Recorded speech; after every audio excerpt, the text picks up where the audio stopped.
Gucci Mane has just spoken publicly on Instagram Live after being attacked by affiliates of Pooh Shiesty, and what he said changes everything. On January 10th, 2026, 3 music industry professionals, including Gucci Mane, traveled to Dallas, Texas, for what they believed was a business meeting. According to the Department of Justice, Pooh Shiesty arranged this sit-down. Shiesty, whose real name is Lontrell Williams Jr., had been signed to Gucci Mane's 1017 records since 2020. He was upset with the terms of his contract and wanted to be released. Now, Shiesty had only been out of federal prison since October 2025 after serving over 3 years on firearms conspiracy charges. He was still on home confinement, wearing an ankle monitor at the time of this meeting. According to the federal criminal complaint, Gucci Mane arrived in Dallas around 1 in the afternoon with his head of security. The meeting was at a recording studio inside an office building. Shiesty's father, Lontrell Williams Sr., had called the studio owner ahead of time, saying his son and Gucci were going to record music.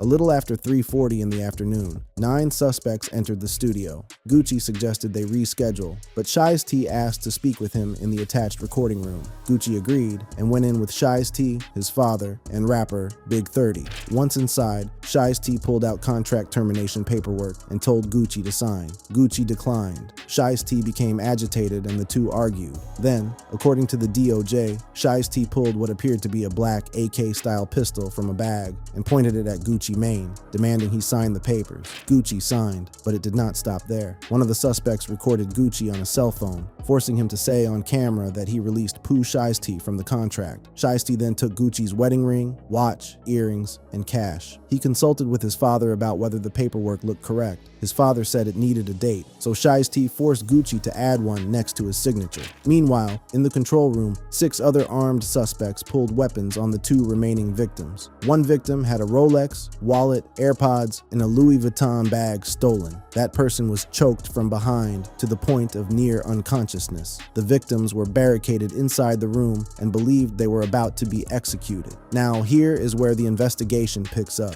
On April 1st, 2026, the FBI raided Pooh Shiesty's family home in Cordova, Tennessee. Shiesty was arrested in Dallas. His father was taken into custody in Memphis. In total, 8 of 9 suspects were apprehended across Dallas, Memphis, and Nashville. The Department of Justice charged all 9 individuals. If convicted, each defendant faces up to life in prison. Investigators relied on electronic monitoring data from Shiesty's ankle monitor, cell phone records, license plate readers, surveillance footage, fingerprints, and rental car records tied to Shiesty's father. Several of the suspects even posted photos of the stolen items on social media just hours after the crime. And here is where the snitching talk begins. When the DOJ criminal complaint became public, people noticed a section about the identification of target suspects through Instagram. In the documents, Gucci Mane, referred to by his initials RD, and the other 2 victims identified their attackers, including Pooh Shiesty and Big 30. That detail is what triggered the snitching allegations. Then, an old video of Gucci resurfaced from a past Instagram Live, where he said the only thing he believes in is not telling the police. Going even further back, in a 2006 interview, Gucci stated he had never snitched on anybody and never would. He said he would not snitch to save his own life. 50 Cent was not going to let this one slide. In a since-deleted Instagram post, 50 mocked Gucci, referencing the 2005 killing of Young Jeezy associate Pookie Lock, a case in which Gucci was cleared on self-defense grounds. 50 also posted a clip from the DOJ press conference and questioned Gucci's street credibility. Memphis rapper Finesse 2 Times offered a different angle, suggesting that Gucci's head of security, who is reportedly a retired police officer, may be the one cooperating with authorities. Rollo, a rapper formerly signed to 1017, actually defended Gucci, saying people should not bash him over this situation.